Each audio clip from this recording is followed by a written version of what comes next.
అన్ని రకాల వ్యవస్థల మీద ప్రభావితం చేసి చర్లపల్లి జైలుకు పంపించి నక్సలైట్లు ఐఎస్ఐ తీవ్రవాదులు ఉండే డిటెన్షన్ సెల్లో ఒక కాంపౌండ్లో ఏ ఒక్క ఖైదీని లేకుండా 7 ఫీట్ల బై 12 ఫీట్లు ఉంటే అందులో 3.5 ఫీట్లు పండుకోవడానికి దిమ్మె ఉంటుంది, ఒక చిన్న బాత్రూమ్ ఉంటుంది అధ్యక్ష.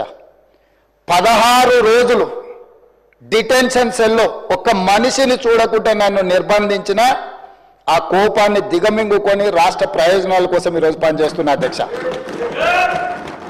రాత్రిపూట పడుకోవడానికి లైట్ బంద్ చేయకుండా ట్యూబ్ లైట్ ఆన్లో పెడితే అది ఓపెన్ ఎయిర్ జైలు, ఇంతింతలో బల్లులు 7 ఫీట్లలో 3.5 ఫీట్లు దిమ్మ ఉంటే దిమ్మ మీద పడుకుంటే ఇంకొక 3.5 ఫీట్లు గ్యాప్ ఉంటుంది.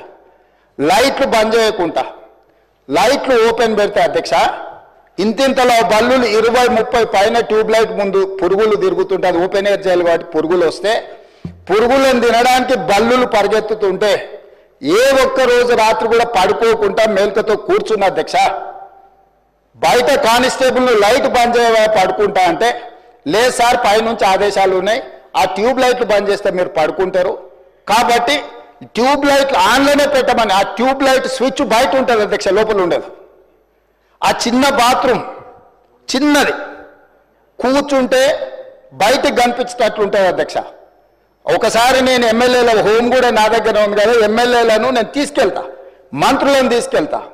ఏ జైల్లో ఐఎస్ఐ తీవ్రవాదులను కరడుగట్టిన నక్సలైట్లను బంధిస్తారో పార్లమెంట్ సభ్యుని నన్ను 16 రోజులు అందులో బంధిస్తే 16 రోజులు రాత్రిపూట ఏ ఒక్క రోజు పడుకోలేదు అధ్యక్ష.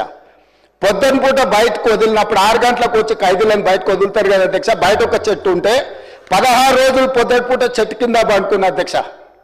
అయినా నేను కోపం ప్రదర్శించలే.